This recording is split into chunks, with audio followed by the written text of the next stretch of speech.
up, guys? My name's Irving.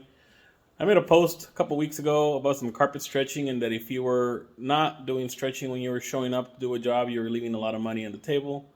I got asked by a couple people to try to do a video, try to show them how we go about stretching. So I'm going to try to do a short video and see if I can show you guys kind of what I do, how I handle things. I know there's going to be a lot of guys, a lot of different methods. Some people might not like the way I do it.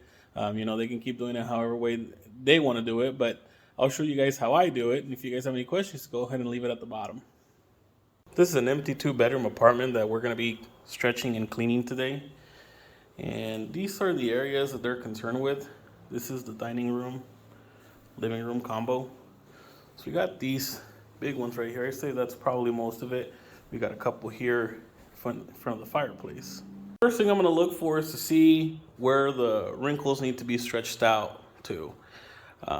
These wrinkles look like they're running vertically, which means you got to stretch them to the left or you got to stretch them to the right. At that point I would look to see which wall is going to be the easiest, because you're going to have to pull the carpet and you're going to have to trim it.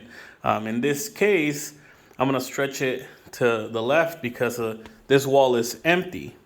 So I'm going to pull that corner right there. I'm going to pull the carpet all the way to the other side, stretch it going in that direction, trim off the excess, and then reinstall the carpet there.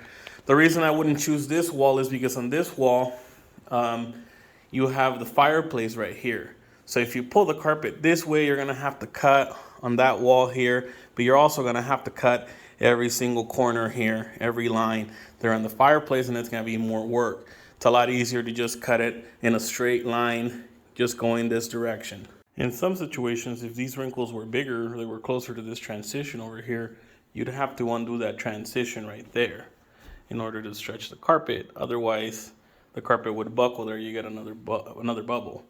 But I think in this situation, it's far enough to where we can stretch it and we don't need the tools that I'm going to be using. We got a carpet awl. It's going to help us pull up the carpet at the corner. I got the stair tool. We're going to use this to retuck the carpet back in there at the edge. And I got me a carpet knife. Got to make sure that that blade is really sharp. It'll make it a lot easier when you go to cut those edges. Also got my power stretcher here, and I'm going to be using the spike behind it. First, we're going to use the carpet awl to lift the carpet here, just like that. And we're going to pull it all the way to the other side. Now I've got the carpet installed along that edge, and we're going to stretch it from left to right. The reason I'm going to go left to right is because, like I told you guys earlier, I want to leave that transition alone. So we're going to pull it this way. In case we get any other extra bubbles, we can just cut it from the other wall there instead of having to undo the transition on this side. All right, so now I'm going to begin the stretching. I'm going to grab my power stretcher. I'm going to bring it closer to the wall there. I'm going to put my foot here on the spike to put some weight on it so it doesn't move. I'm going to stretch the head out a little bit, grab onto the carpet, start putting pressure. I'm going to use the locker here. This will keep the head from going all the way back up. And you can see right there how it pulled out the extra. Now you can see how the carpet is quite a bit longer than it needs to be. So we're going to fold it over. I'm going to take the carpet knife there, and I'm going to use these squares in the backing as a guide to cut a straight line and only cut as much as I need to. You can always cut a little bit, push it back in against the wall, see if it's enough. And if it's not, then you can cut some more. See right here that the amount that I cut is not very much, but it's enough that the carpet will now be perfect.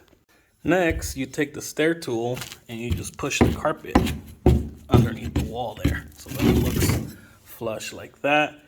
And after you do that, I like to step on it to make sure that the backing gets onto the tack strip. Next, I'm going to put my foot back on the spike. I'm going to push down and release the lock and release the stretcher like that. I'm going to move over a couple feet. I'm going to repeat the same process. So this is right where the wrinkles are mainly at. So I'm going to show you guys what happens when we pull on the stretcher here.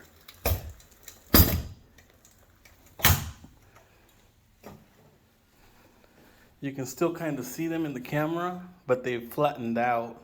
What you're seeing there is the crease.